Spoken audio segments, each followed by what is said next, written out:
नफरत तो उस ब्राह्मणवाद से, नफरत तो उस सामंतवाद से है जिसने हमारे पूर्वजों को पढ़ने से रोका, जिसने हमें चलने से रोका। जो हमारे संवैधानिक हक के साथ, जो हमारे आरक्षण के साथ, जो हमारे अधिकार के साथ, जो हमारे बाबा साहब के दिए हुए मौलिक अधिकार के साथ नहीं खड़ा होता हो, उसका विरोध करना शुरू कीजिए।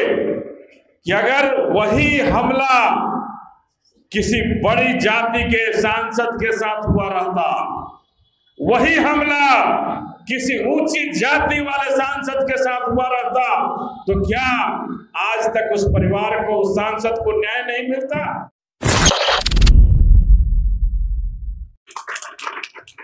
आज हम आए हैं तो जगह जगह दिखती है। पहले तो एक ही दिन आप लोग करते थे, एक तरफ ढोल नगाड़े के साथ सरस्वती जी की पूजा होती थी और दूसरी तरफ इस अंबेडकर छात्रावास अपने इतिहास के पन्नों को पलटते हुए, अपने इतिहास को, जिस इतिहास में हमें पढ़ने से रोका गया था, जिस इतिहास में हमारे माताओं बहनों को कमरे के अंदर, घरों के अंदर कैद कर दिया गया था, उसकी जयंती मनाने माता सावित्रीबाई फुले की जयंती हम इस छात्रावास में बड़े धूमधाम से मनाते रहे। मैं सैल्यूट करता हूं आप सबको। क्या जब मनुस्मृति सामंतवाद और ब्राह्मणवाद एक तरफ सर चढ़ करके बोल रहा है, उस समय भी हमारे ये भाई अपने इतिहास को याद करते हुए माता सावित्रीबाई फुले को याद करने में परहेज नहीं कर रहे हैं और पीछे नहीं मुड़ रहे हैं। मैं आप सबको बहुत बहुत धन्यवाद इसके लिए देता हूं। आप सभी धन्यवाद के पात्र हैं। जिस सरकार के रहते हमारे इतिहास को कुचला जा रहा है, इस इतिहास के पन्नों को पलटने वाले आप लोग निश्चित रूप से बधाई के पात्र हैं। एक तरफ हमारे संविधान पर आघात किया जा रहा है, एक तरफ संवैधानिक ढांचे को गिराया जा रहा है और दूसरी तरफ महाकुंभ जैसे आयोजन को करके हम सबों को नतमस्तक करने की तैयारी की जा रही है। हम सबों को नतमस्तक करने की तैयारी की जा रही है।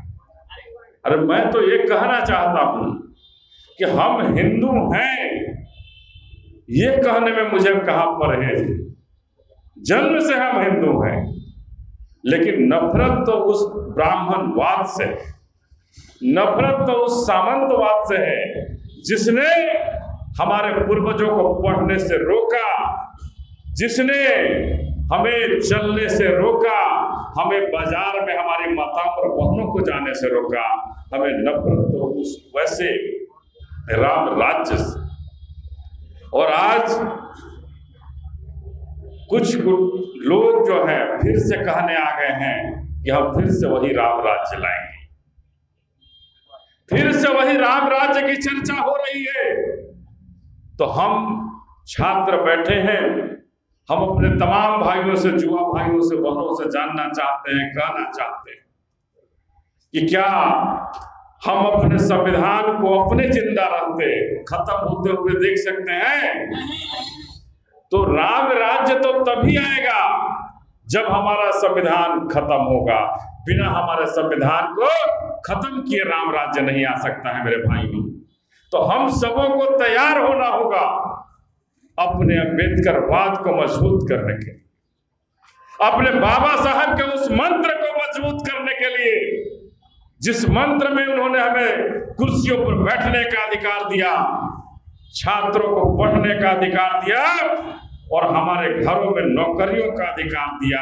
तो हमारे बाबा साहब का वो सुंदर संविधान की बदौलत मिला है, किसी राम और किसी शिव की बदौलत नहीं मिला है, किसी हनुमान की बदौलत नहीं मिला है। तो हम तमाम लोगों से अपील करना चाहते हैं कि हम अपने सुंदर संविधान की रक्षा के लिए, जब ये सरकार समझती है कि हम संविधान को सीधा नहीं बदल सकते हैं, तो कभी कोर्ट के माध्यम से, कभी किसी माध्यम से उसमें बदलाव करते रहते। आज आप सबों ने देखा कि आरक्षण पर जब चोट करना हुआ, आरक्षण जब देना हुआ, तो 10% आरक्षण सवर्णों को ऐसे दे दिया गया जैसे इनकी बपौती थी। इनकी बपौती थी 10% आरक्षण। किसी ने उस पर कोई खिलाफत नहीं किया, कहीं ने कोई विरोध नहीं किया। 10% आरक्षण सवर्णों को मिल गया और हमारे आरक्षण पर उनकी नजर है, हमारे आरक्षण पर उनकी नजर है। अब आरक्षण में वर्गीकरण की बात करने आए हैं कि हम आरक्षण को वर्गीकरण करेंगे, और इस सरकार का मुखिया जो आरएसएस के लोग बैठे हैं वो कहते हैं कि हम तो किसी भी हालत में बाबा साहब के दिए हुए आरक्षण को खत्म कर देंगे। साथ इस सरकार में हमारे लोग भी बैठे हैं, लेकिन मैं ये नहीं कहना चाहता हूं क्या है, ये आपको समझना होगा कि हमारे लोग जो इस सरकार में बैठे हैं, अगर हमारे और बाबा साहब के दिए हुए संवैधानिक बातों के साथ अगर नहीं खड़े होते हैं, तो क्या हमें उनका साथ देना चाहिए? देना चाहिए साथ? तो हम ये कहना चाहते हैं कि जो हमारे संवैधानिक हक के साथ, जो हमारे आरक्षण के साथ, जो हमारे अधिकार के साथ, जो हमारे बाबा साहब के दिए हुए मौलिक अधिकार के साथ नहीं खड़ा होता हो, उसका विरोध करना शुरू कीजिए। और जब तक आप विरोध नहीं करेंगे, तब तक वो सचेत नहीं होंगे, तब तक वो हमें बर्बाद करने के रास्ते को ढूंढते रहेंगे। तो हम यही अपील करना चाहेंगे आपसे। अभी मैं परसों रात में सासाराम के सांसद से मिला। हमें गर्व होता है कि हमारा कोई भाई सांसद है, एक दलित परिवार से आया हुआ कोई भाई सांसद है, हम सबों को गर्व होता है।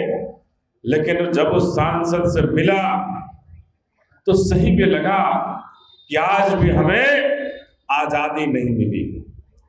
आप फर्ज कीजिए, सोचिए कि अगर वही हमला किसी बड़ी जाति के सांसद के साथ हुआ रहता, वही हमला किसी ऊंची जाति वाले सांसद के साथ हुआ रहता, तो क्या आज तक उस परिवार को, उस सांसद को न्याय नहीं मिलता?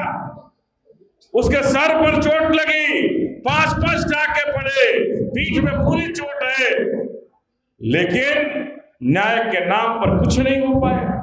हमलावर की गिरफ्तारी तक नहीं हो पाई। ये कैसी न्यायपालिका है? ये कैसी सरकारें हैं? जो सरकारें एक चुने हुए सांसद को न्याय नहीं दिला पाएंगे, तो हम गरीबों का क्या होगा? हम शोषित वंचितों का क्या होगा? हम पिछड़ों का क्या होगा? तो हम आप सबों से गुजारिश करने आए हैं कि आज यह हमला सांसद पर नहीं है, यह हमला विधायक को झंडा तोलन से रोकने का नहीं है, ये आपको रोकने का है। ये शोषित, दलित, वंचित, पिछड़े, अति पिछड़ों को सरकार में बढ़ती भागीदारी को रोकने का है और आपके प्रभुत्व को खत्म करने का प्रयास है। इसलिए आप सबको जगना होगा और जग कर देखना होगा कि हमारे हक और हुकूक की लड़ाई कौन लड़ेगा, और उसके साथ खड़ा होना होगा। तभी हमें आगे बढ़ने का रास्ता मिलेगा और तभी माता सावित्रीबाई फुले को सच्ची श्रद्धांजलि हम अर्पित कर पाएंगे और तभी हम अपने बाबा साहब के सपनों को साकार कर पाएंगे। तो मैं तमाम बैठे छात्रों से, छात्राओं से और अपने भाइयों से निवेदन करना चाहता हूँ कि आप आज माता सावित्रीबाई फुले का जयंती मना रहे हैं, बहुत ही खुशी की बात है। और उस माता ने जो उस समय समाज में बिगड़े हुए वातावरण थे, जहां माताओं और बहनों को कैद किया गया, घर से बाहर नहीं निकलने दिया जाता था, उस समय उस कुर्तियों को विरोध करने वाला उस माता को निश्चित रूप से सत सत नमन है, श्रद्धा सुमन अर्पित करते हैं और निश्चित रूप से कहना चाहते हैं कि हम सबको प्रेरणा लेने की जरूरत है कि जब उस समय जब उतनी कुरीतियां थी, ब्राह्मणवाद सामंतवाद सब पर भारी था, उस समय उस माता ने अकेला विरोध किया, जिसकी 9 साल की अवस्था में शादी हो गई हो, उस माता ने हमारे लिए अपने बच्चों के लिए इतनी बड़ी कुर्बानी दी कि घर से जब बाहर निकलती थी तो वही ऊंची जाति वाले लोग उनके कपड़ों पर कीचड़ फेंकते, वो दूसरी वस्त्र रखती थी और दूसरी वस्त्र को पहन करके हमें पढ़ाने का पाठन कराने का काम करती थी।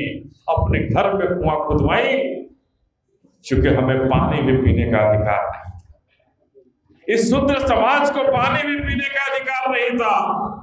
उस शूद्र समाज के लोगों ने घर में कुआं खुदवाया, सबसे लड़ी और लड़ भिड़ करके हमारे लिए हमारी योद्धा हुई। तो हम नमन करते हैं उन्हें और आप सबों से भी कहते हैं कि जब उस विरोध की स्थिति में, विपरीत परिस्थिति में वो हम सबों के लिए प्रेरणा स्रोत रही हैं, तो आज की अवस्था में, आज के समय में हम सबों को भी जागृत होने की जरूरत है कि हम सभी भी जागृत हो और अपने बाबा साहब के सुंदर सपनों के लिए जगे। अपने बाबा साहब के सुंदर सपनों को जो उन्होंने हमारे लिए बनाए हैं, जो उन्होंने हमारे लिए आगे बढ़ने का रास्ता दिखाया है, उस रास्ता को कभी बुझने मत दें, उस लौ को कभी बुझने मत दें और पूरी ताकत के साथ जो उस लौ को बुझाने आ रहा है, जो उसको रोकने आ रहा है, उसका विरोध करें, बिगुल फूके उसके विरुद्ध और अपना भीमवाद को जिंदा करें, अम्बेडकरवाद को सब पर आगे बढ़ाएं। बस यही कहते हुए जय भीम, जय आप सबों का नमो बुद्धाय।